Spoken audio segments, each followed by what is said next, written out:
There we go. Okay, let me share my screen.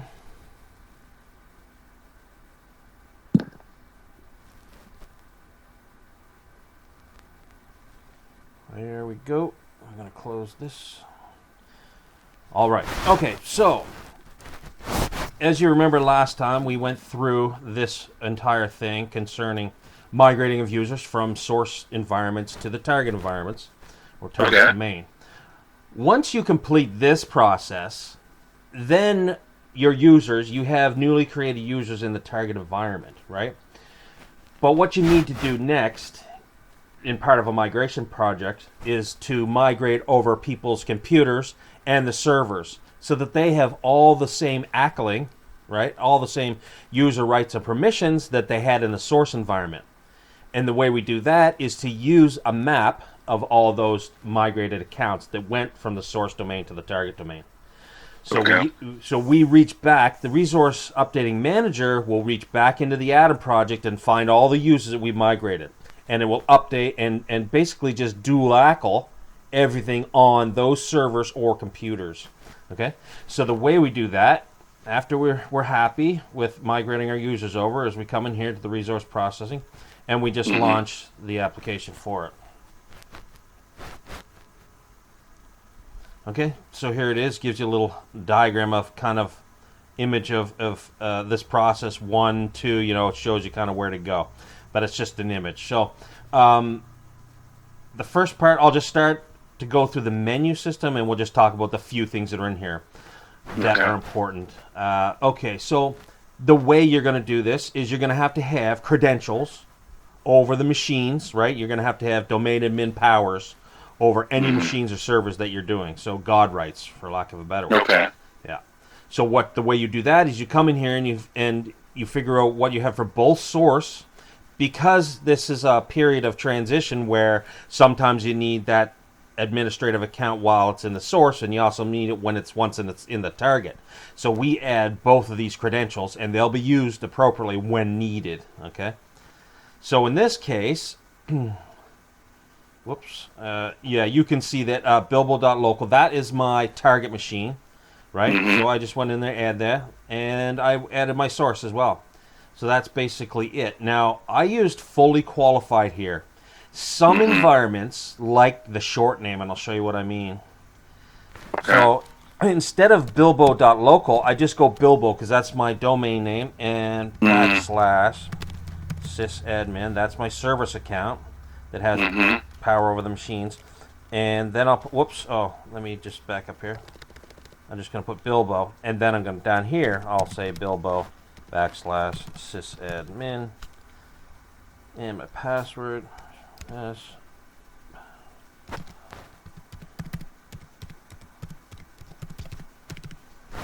okay, there.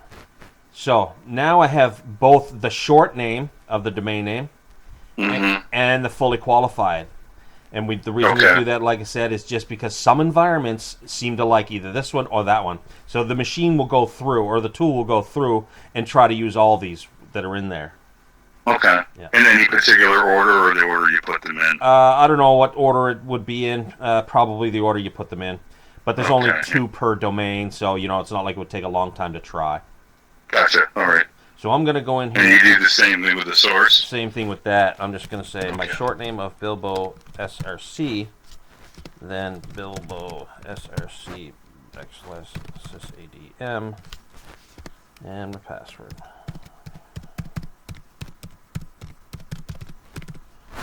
Okay. So now we have the credentials, and that is a big thing. Now these are globally set, which means no matter... so whatever you put in here will take effect over all the collections you build here. So you can build collections of computers, right? So say maybe you have a subnet here, and you have another subnet, and you have another subnet. Sometimes you might want to build your collections based on subnets, or however you want to do it. I mean, that's up to the user as to how they want to design that. But these are set. These are the global credentials that are now used for all collections. Okay? But you can come in. Now, I just created this first collection under my collections. This is the first one I created. Added one computer to it, right? So, at this level, you can also have credentials. See, if I manage domain credentials again here, then that means that, see how these are gray? Because they've been inherited. But I can also add credentials that will override the globals. So sometimes what will happen is somebody's forgotten. They've changed the password to some other accounts they put at this local level for collection. And they didn't update the password. You know what I mean? They didn't update it here. They changed it in Active Directory, didn't update the password, and then they can't figure out why their computers won't get updated. Okay? So that's problem one that you'll see quite a bit. So what you do is you just come in here and you check at the collection level, domain admins, and also at the project level or global level. That'll just help you isolate that. Okay? Okay. Yep. All right. So I'll just go through and create this, just show you how to create the collection. So you'll come in here, right-click on collection, say, I'm going to create a collection, and I'm just going to call this test 1 collection, and I'm going to add a computer, and I'm just going to add the workstation again. So you can add the computers.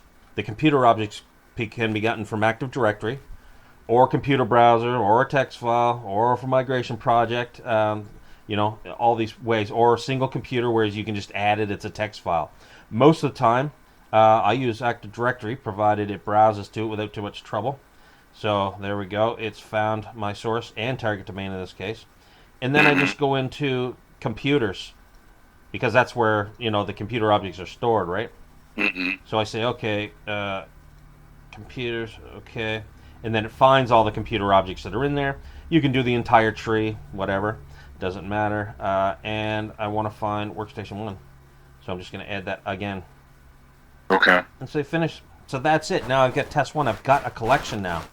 Okay? And that's really all there is to it. You can add as many computers as you like. I would break it down to no more than 100 computers per collection, just for management reasons. But that's, again, up to the architect and how they want to go about that. All right. So the first thing I'm going to do, once you create that collection and you've got your computers in there, these are the tasks, and these are the tasks that get run, okay? So discovery, what that does is if you add, let's say, 100 computers to one of your collections, the discovery is going to go out and install the little agents on all 100 computers, okay? Okay. Yeah, so that's where it has a lot of power that way. So sometimes agents are going to install, sometimes they aren't. And the beauty of it is you can work out all these little problems of whether or not agents get installed before you try to process the computer, which is the next thing. And then, yeah, and when you run a processing task on those 100 computers, it sends out the signal to execute simultaneously on all 100 computers. Okay? So there's a lot of power that way. So, and this is why you have to have God's rights, right? That's right. You're installing shit on. Yeah, okay. because you're adding permissions over all the files and all that. And I'll show you exactly what it updates here when we get to processing. You don't actually have to use the discovery task. If you set up a processing task, it will install those agents, but it does it on the fly. It does it at that time. So then you don't know if you're going to run into all those installation problems or not. So discovery is do it in advance, work out all the kinks, make sure all the agents went in and are happy on all the computers, then move on to the processing because you're not going to have any trouble with the installs from there. Okay? Okay. Yeah. All right, so let's just do this. I'm just going to say click on discovery. It's just a start now. Say, yeah, I want to do it right now. You can schedule this for later if you want. Just say finish. So that's it. This is automatically going to run out. Warning, the remote registry service is not started. This is a common error, and it's on the workstation, my workstation 1. So what we'll do is we'll minimize this out of here. We'll go to my workstation 1. As soon as I get that away, we'll go here. There's my workstation.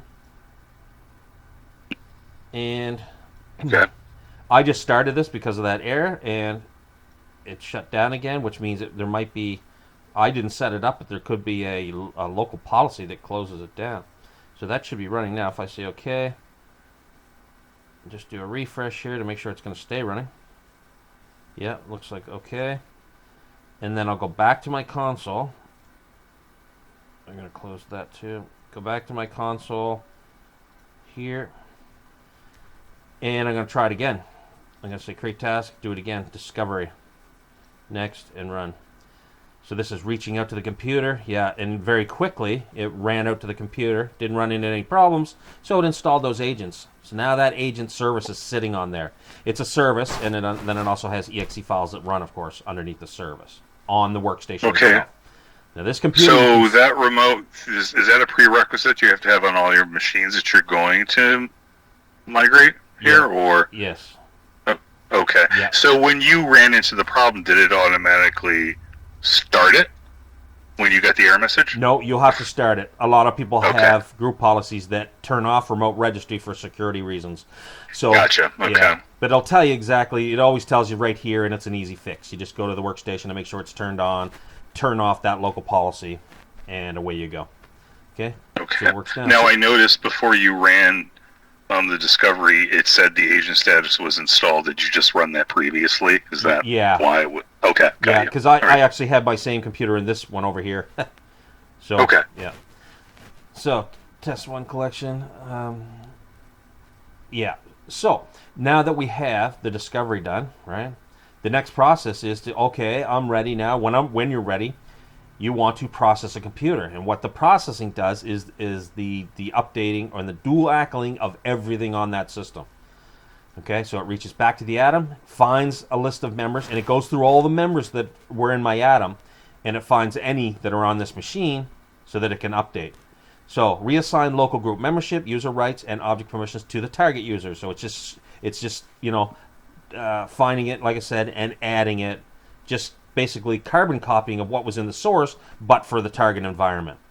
And you can leave source account permissions, so you'll get dual ACLed, right? The source permissions will all remain there, but you'll see all the new target permissions.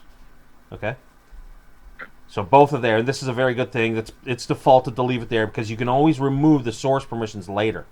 But source permissions, if you got to roll back or anything, it's very good to just leave it there, and plus the user can continue to use their workstation and their laptop because they still have source permissions, so nothing bad happened, right? And honestly, they don't even know when you're updating. The person can still use their workstation. They don't even know you're updating it. Okay? That's typically the way that works. So, and then later on, you can come back and say, okay, now I'm ready to remove source permissions and everything. So you'll say clean up legacy local group membership, user rights and permissions of migrated users. Okay, so that you would run this process again, but this time, if you choose that second option, you would be removing all source-related stuff. And that's when you know that you're ready, that the computer is in the target, and they don't want any access, or they don't want source permissions, or any of that legacy stuff left on the machine. So it basically cleans it all up. You can also, the final thing is revert to the local group. This is how you back it up. If it's just got users from or just got permissions for target, you can restore it, revert to the original local user rights and object permissions. Okay, so it comes back through and says, okay, I'm going to put those all back on there now because maybe you want to put the computer back in the source domain for some reason. Right? You run into a problem and you want to move it back because you have to start it again, the process, something like that. All right? Okay. So we're just going to leave it on the first one. This is the default and it's typical, and we're just going to dual assign. So we go through here. This is the second step. It basically says use the accounts, the account matching information, specify for the selected computer count, just from the Atom. Okay, so it's poorly worded really, but it's just saying use the current map that I have of users from source to target. Okay. This second thing is for something else. It's for later. If you migrate all SID history, and all those accounts in the target have SID history on them, if you select this, you could actually go in and you don't need an Atom database, because what this selection will do is say, okay, look to that target account that's over there and look in my SID history and make my mapping from that, because you can actually dual ACL something if you have the old SID value from the source account, right? The source account SID has been moved to the target account. So knowing that, it can actually still make the mapping and not require the Atom database. Because sometimes people want to come in and dual ACL their systems long after they've decommissioned the console and the Atom database is gone, right? So if they migrated their SID history values all over to the target, then they can still use this tool to do it. So that's a nice feature, because sometimes it does go away on them, or it blew up, or Lord only knows what, and they can come back and do it this way. Okay, so we'll just do it using the Atom database, this first option. Go through. Here is what it updates. Anything you've got checked on is what it's going to update. Local group membership, so that's the file system, the user rights, local profiles, roaming profiles, the registry gets updated, the file system in its totality. File ownership, And service accounts all get updated. Now, here's the tricky part about service accounts. You can't dual ACL a service account. Services only run under one account. So if you have this turned on and you process a computer, and those services are now going to be running under target users. So that's the only thing you have to be mindful of, that you're ready for this. You're ready for service accounts to be switched over. Same thing goes for scheduled tasks. They can't run under two different accounts, so they're going to run under the new target one. Okay? So those things, those are two tricky things there. But the rest, everything can be dual ACLed. Okay? So I turn everything on typically. I mean, if you don't want IS, you don't care about, printers, and Lord only knows what decom. But for the most part, people just leave all this on because you don't really know what you're going to require. Okay. Now, this third part says perform the task remotely without agents, but we already installed agents. But it's possible, because sometimes it's difficult to install agents. There's all kinds of security, and it can be a real nuisance to get those agents installed. Sometimes you might want to say, you know what, I'm going to perform it remotely. So it does all the work from the console, reaches out to all the files and shares on those workstations and servers, but that takes a long time compared to the agents being installed locally on the machines. So use this sparingly and only when you have to. Okay? Perform the task remotely without agents. So it's very clear in what it's saying.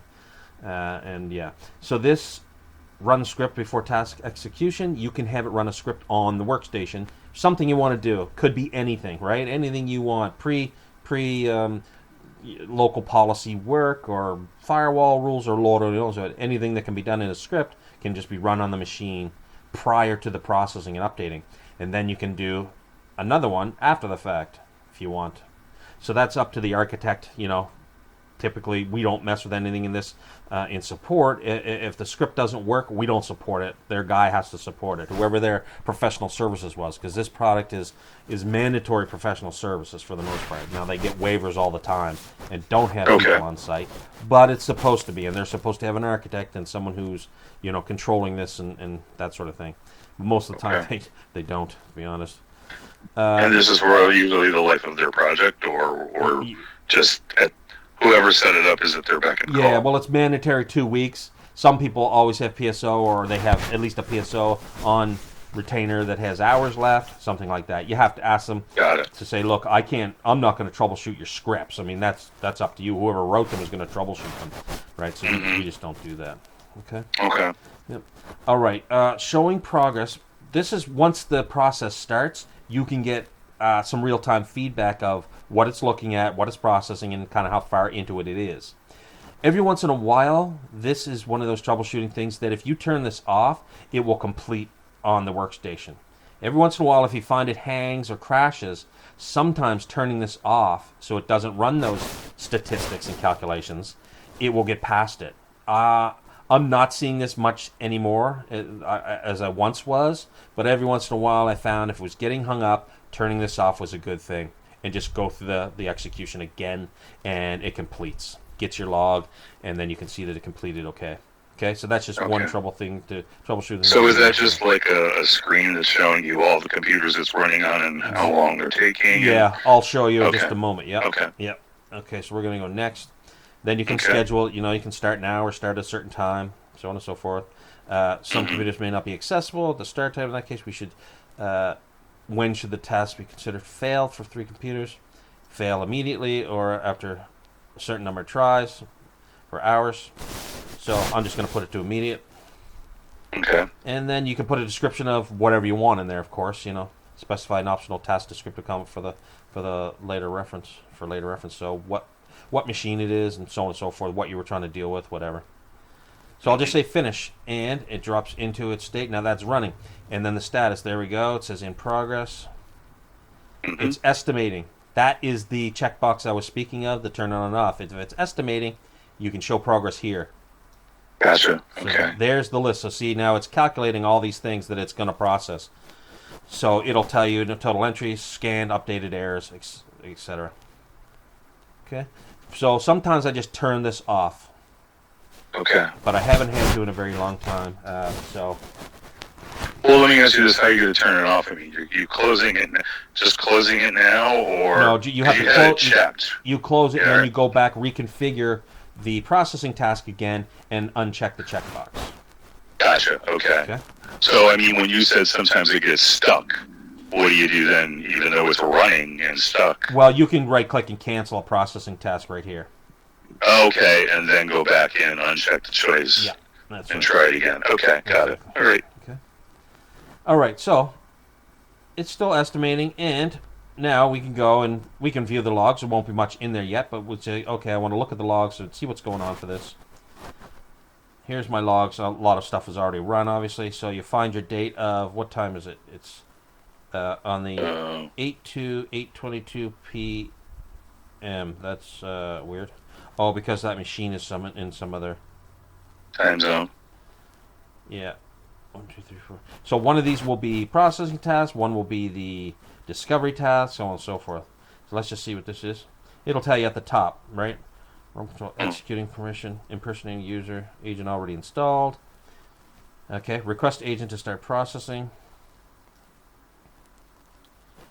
And it's off and running. So it hasn't completed anything yet because it's still going through the whole thing. So we'll just go back here. We'll see if it started the process yet. Show progress. Don't see anything yet. That's fine.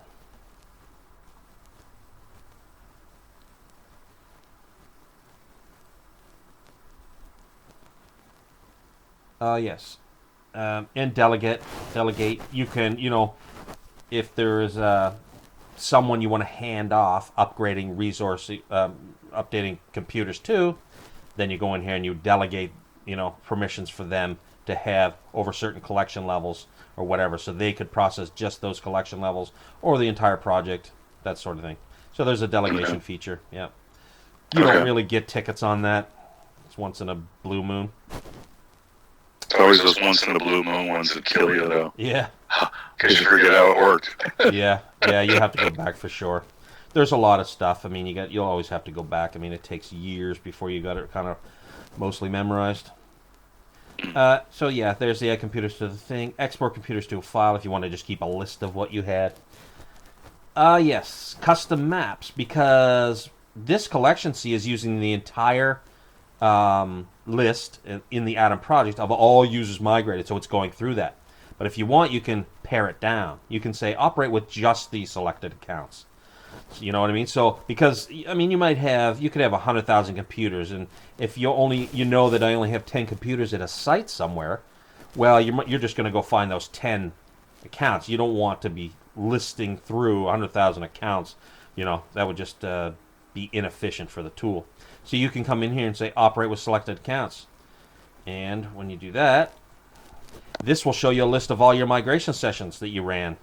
So if you know which ones your users are in, you can say, okay, I know my users that the only ones I need to update my machines with are in this migration session.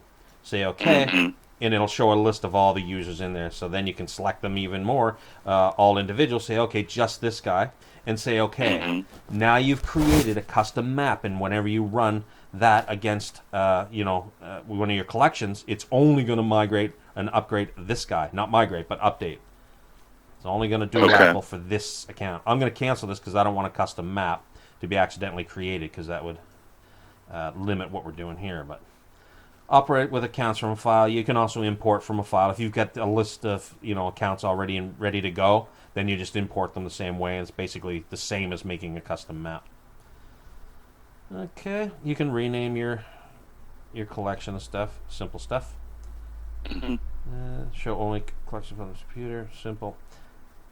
Manage controller credentials on the console here itself. My resource updating manager console, I have a controller service. Okay, the agents are talking back to this controller service.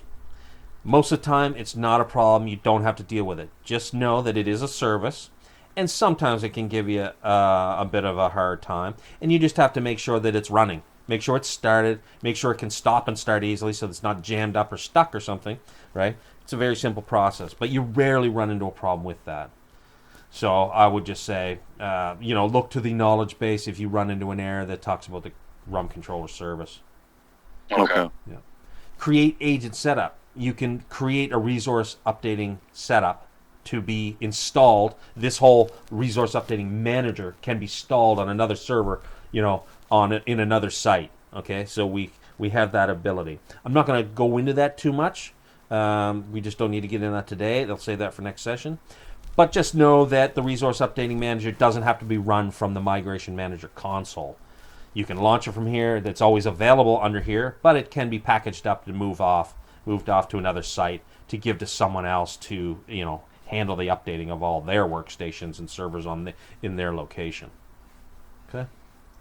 Okay. All right, so there we go. 70%. It gives you a nice what's going on percentage-wise, and you see the numbers are starting to roll in here. Completed, in progress still for the registry, so there's a lot. So that's good. Scheduled tasks, service accounts, blah, blah. So the other beauty of this is that we are going to keep the profiles, right? Because we update, we can transfer the profile. So if you look to here, let's go into the workstation again. I'm going to go into the workstation for a different user, because I'm logged in under my system account to start that service. So I'm gonna go and just do this, disconnect, and I'm gonna go here. I'm gonna go back into it. Sysadmin, I'm gonna change that to use a different account. This time I'm gonna go into John 1 password.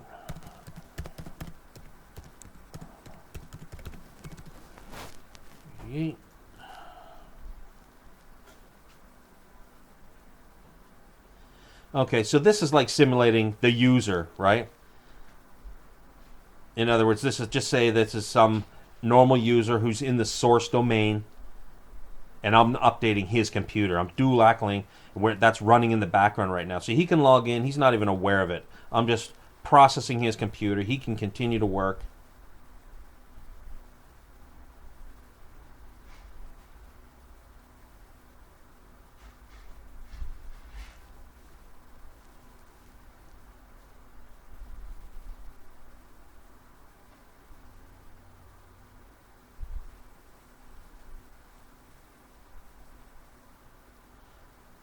Huh, that's weird. That's not the interface I was expecting. I changed. Oh. What did I do here? Oh, maybe logging in. I might have messed this up.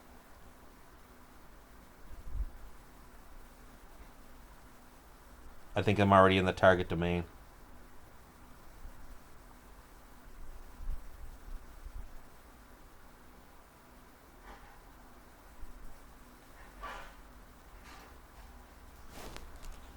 Whoops.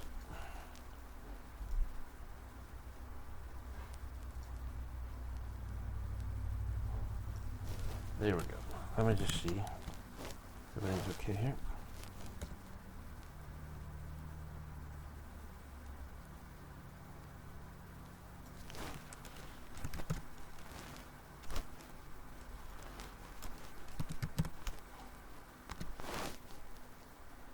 No, it's still in source. Yeah, I haven't moved it, so okay. No, this should be fine. Oddly enough, I had a different background, so let's just change it. Personalize. Just so I can show you that the profile settings hold once in the domain. So I'll change it. Let's go to this one. Or that one. That one there. Okay. I think that should hold. Yep. Available source. Okay.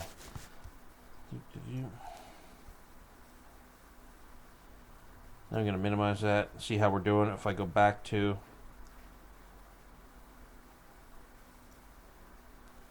here, the console, I see that everything's completed. It says complete with errors. Now, a lot of the time, that's normal. You'll get a couple of errors too. It's probably like the AV system, or there are some protected keys in registries, so you'll always get a couple of errors in there, and it's almost always can be ignored. Okay. Yeah. File system, we got one. Don't know what that's about, but this would generally be pretty successful, and that computer would be ready to move into the thing. So we processed it. So what does that mean? Let's look. Let's go back and look at the.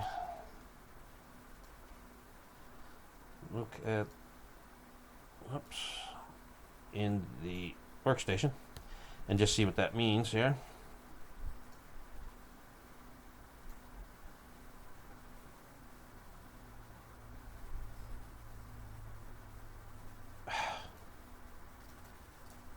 It's not going to let me see the bottom. So I'll move my regular computer thing off to the side here. If I can. Come on. Fucking nuisance. So now I can see down there. Okay, so what does it mean when I process the computer? It means this. So let's go to the C drive and just look at the files.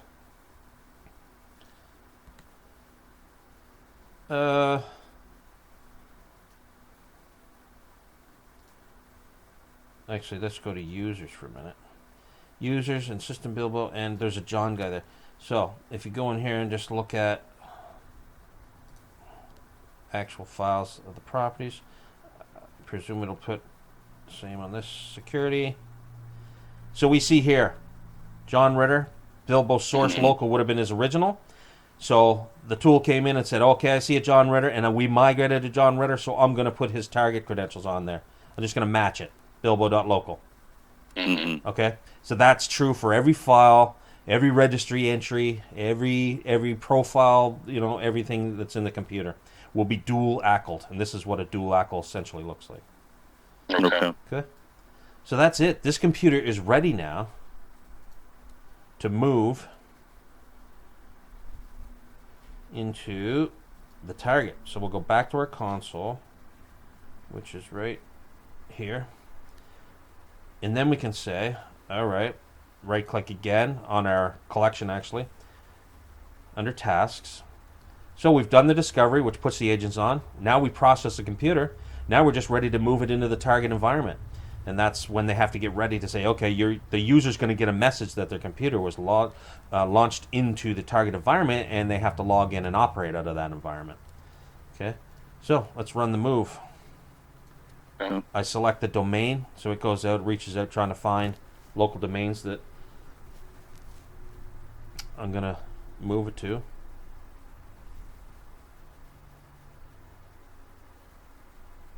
Okay, sometimes that'll happen on networks. Networks do it all the time. They can be a problem. So you can say, okay, you don't want to do that for me? I'll just type it in manually. Bilbo.local is my target domain. And then I'm going to set, and if you remember, let me just go back here. If you remember, I was talking about you don't have to necessarily move or migrate computer objects in the QMMAD portion, because you can basically set it here where you want it to go anyway, right? Create the computer object in this OU in the target domain.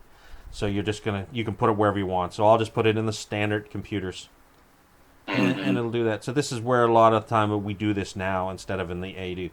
It's still possible to do it in the QMAD. It's not technically wrong. It's fine. You can do it both locations. A lot of people just tend to do it here. Okay, change last logged in domain to the target domain.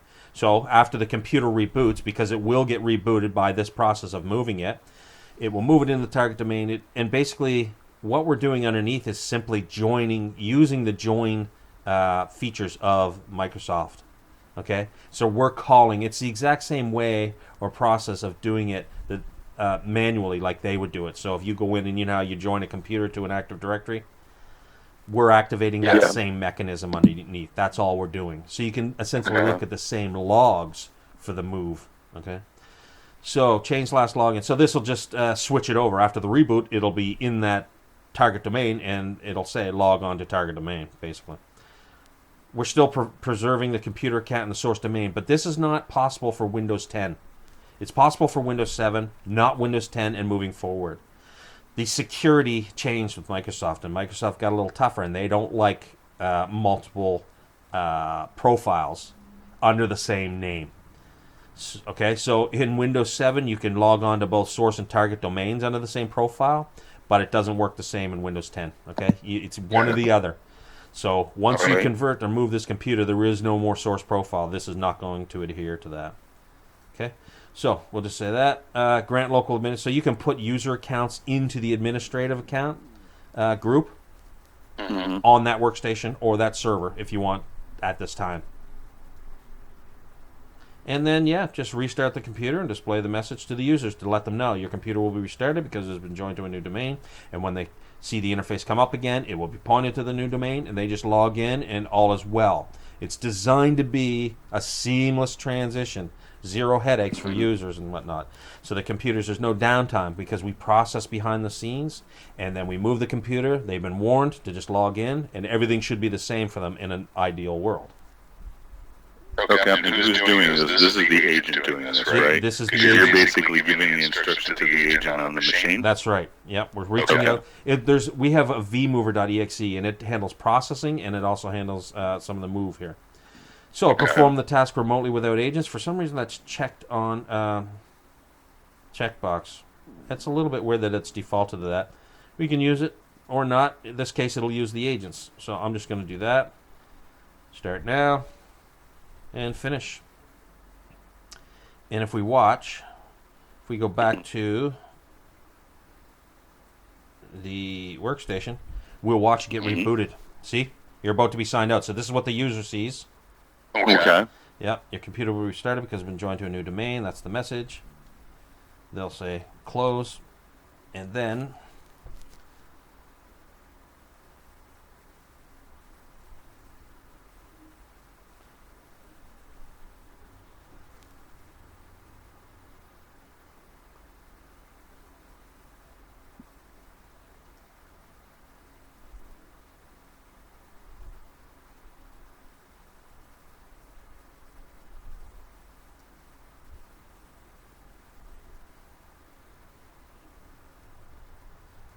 let's see if we ran into a problem. Warning, could not change the default domain for the user counts. Okay, so we ran into some sort of problem there, and that's why it didn't reboot. Okay.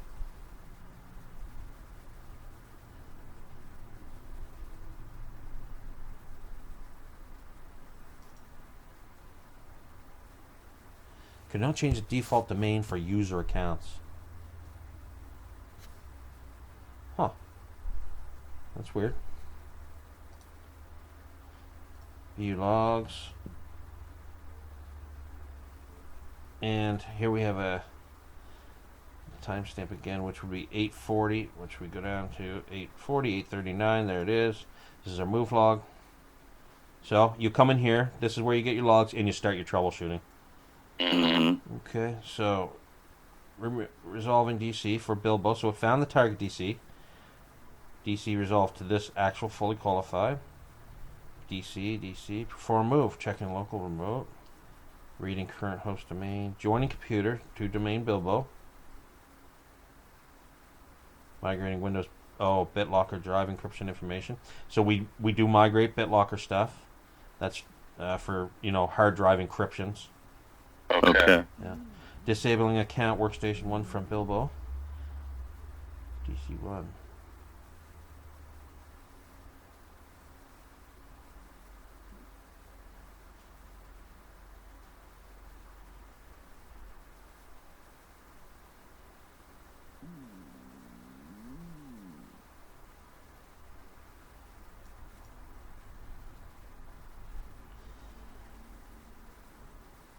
So this is what we would look for in the knowledge base.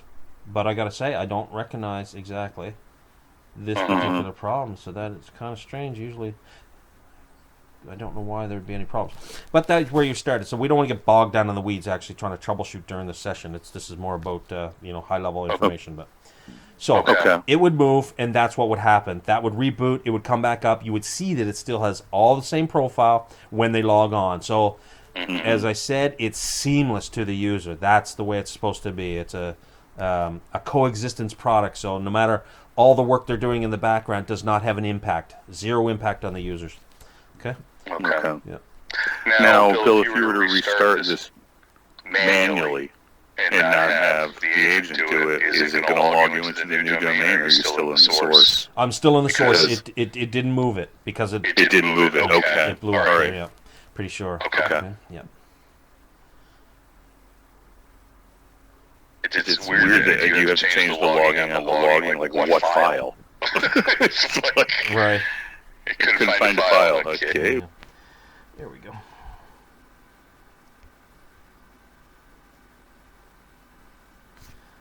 Okay. So, yeah, and I think possibly the problem here was that that remote registry may have stopped again. It may have stopped, and that's why, because it needs to update that in the registry. That logon name is a setting in the registry and gets changed. So I think that might have been happened. But again, I don't want to get bogged down in the weeds troubleshooting it. Just know that this, for the most part, these moves are very clean. Most of the time, they move without any trouble at all. So that is essentially it. Now your workstation is in that environment. Okay, it's in the target, and the job is complete. So that's basically it. There are other tasks that can be performed. You can rename a task, or you can rename the computer, I should say. That's what this does. It renames the host computer. Maybe you want it to be follow a naming convention for the target environment. So that's a task that'll run on its own. You just basically execute it anytime. Then you can just do the scripting task if you want to execute a script on there. So this console manages a few different things. From a troubleshooting standpoint, a lot of the time people change credentials or make configurational changes. When you do that, it's always good to run a cleanup. And what this does is gets rid of the agents on there with the current configurational information and credentials. So we just run through. Many times, this is probably the first step you'll take. You say, you know what? They're having trouble with something. Say, I want to make sure you got a clean agent on there. So you'll go in, you'll right-click, and you'll say, run the cleanup task for me. So we get it off there. Yeah. So and then you would just kind of rediscover it and have it reinstall the agent. Exactly. Yeah. All right. Yeah. The trust. So something did happen with the move here. It broke a little bit more because the trust relationship is broken between this workstation and the primary domain. So it's halfway in there. Something happened to it. So you just go back in and say, okay, put your discovery task back in action. Puts it on there. Access denied, and that's doing that because it's switched over the account probably for the service. So interesting. Yeah. Okay. So again, we won't worry about it. Normally, this would just have the agent status of okay, and your computer would be in the domain. Okay. So that is generally everything there. You can go over here and look at tasks that you ran. So you set up a discovery, processing, move, cleanup. This is just gives you more information. Cancel task, or you can copy it, view status of it, view properties, things like that. So actually, I'll do it for not for cleanup because it's kind of boring, but the processing one. You can export settings to a file. That's something else I don't want to get into right now. Just view the properties of that processing task so you can see how it was configured. Come in here and see what was checked on, that sort of thing, because that can be quite helpful. So what does the icons mean? Like you've got one screen and the others are red, or what is that telling us that processing discovered as a process, or it's just completed? Say you have green and then the discover when it failed. I don't know because the icons, I never bothered to understand the difference between them. I go by what the status says. Gotcha. Yeah. Okay. Always looking in this view. I'm always looking at what the status is, right? Failure, and then I just go to the log. Okay. Yeah. The tasks. Yeah. I don't even know. I presume red means something happened, and then green is good. yeah, green was good, even though it says completed. Okay. Yeah. I don't even know, to be honest, but. Okay, so that's basically it. There's some other things. There's other processing tasks and tools back here in the QMM console. And we'll talk about them in the next session because I don't want to overwhelm you. Resource processing. Down here we have these other Active Directory processing, Exchange processing, SMS, SQL. There's a SharePoint processing wizard. So there's all these little tools that go out and try to do the dual ACLing as well on all those back-end servers, right? Most of the time, I can't even remember doing an SMS processing server. I don't think I've ever done one in my life. SQL processing, lots of that. Exchange processing is not something you have to run very often. We'll talk about that later. And it's the same with Active Directory processing. There's certain scenarios you're going to run that in, but they don't happen every time. Yeah. Okay. Yeah. There's a lot of scenarios to run through, like if you're processing or you're doing an intra-forced migration, things change, they're different, Are they trying to reach back into the source environment when they're in the target environment? Are they trying to get back? That's when all kinds of different scenarios can happen, and you'll use these tools accordingly for certain things. Yeah. So it gets a little bit more complex when you're talking about that, but we won't go too crazy.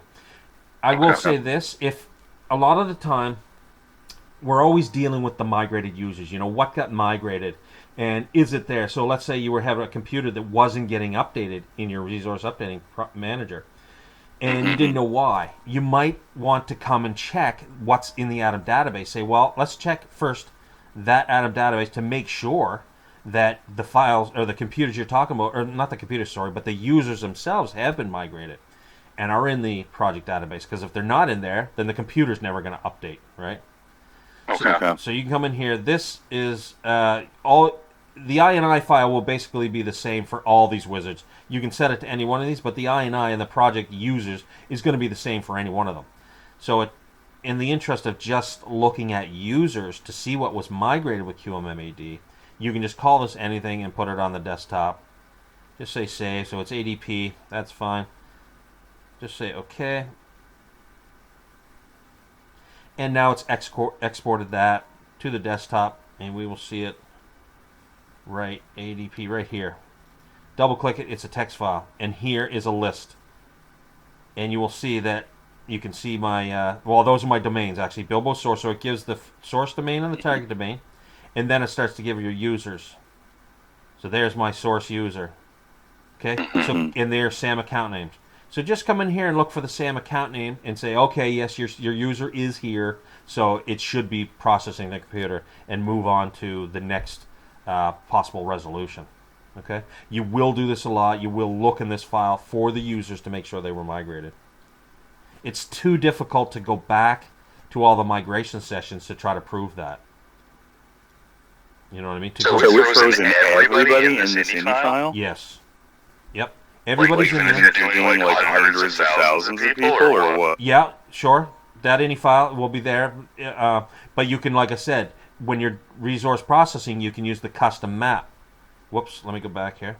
Gotcha. All right. So let me show you. Yeah. So let's say you say, oh my God, I don't want to do all those. So you can come in here, actions, and say operate with just these selected accounts.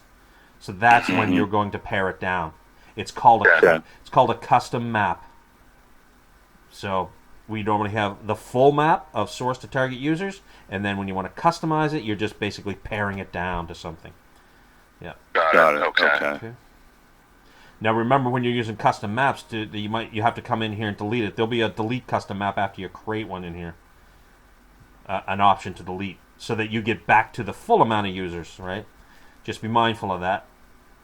If you create a custom map, then it's going to be getting used across all these collections here. Okay. All right. I'm going to leave it at that, and then there are one or two other utilities that we have to talk about. One's called the CCU, which is the client profile updating utility for VPNs when you use VPNs. It basically does the same thing as this process, right? It does the same thing from the standpoint of processing and dual-ACLing computers and then moving it. But it does it with VPNs, and I'll explain why in that video. Okay. But I think you've got a general idea of, you come in, create a collection, we're using the map from the Atom database, we reach out to it, and it processes computers and moves it. So it's fairly straightforward. You can run into some trouble. You know where the logs are now. Sorry? Your voice. Oh, is it breaking up? No, I didn't hear you. You were talking all of a sudden you weren't anymore. Oh, okay. I'm just saying that you know now where to look for the logs, right? On the workstation, if you run into move problems and you really have to dig deep, under C Windows Debug folder, there is a net setup log. And let's go and look at that. Oh, I'm not logged into that workstation still.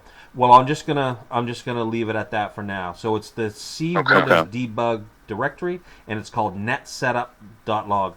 And what that file will show you is all the details of what the computer was doing when it was joined to the new domain. and sometimes you can get some useful information out of there. The rest of the time, the logs are with us in our console here, right? Okay. So you can say, come here, and you want to view the logs. Always just come here. Yep. There's not much more to it than that, until you start running into, some errors that you have to start to research. Okay. Yep. All right, so we'll leave it at that for today, and I will reschedule the next one, and we'll keep going. But you're getting there. You can take some cases and call on us to help you sort them out. Okay. All right. Thank you, sir. All right. Thanks, Bill. Yep. Bye for now. Bye.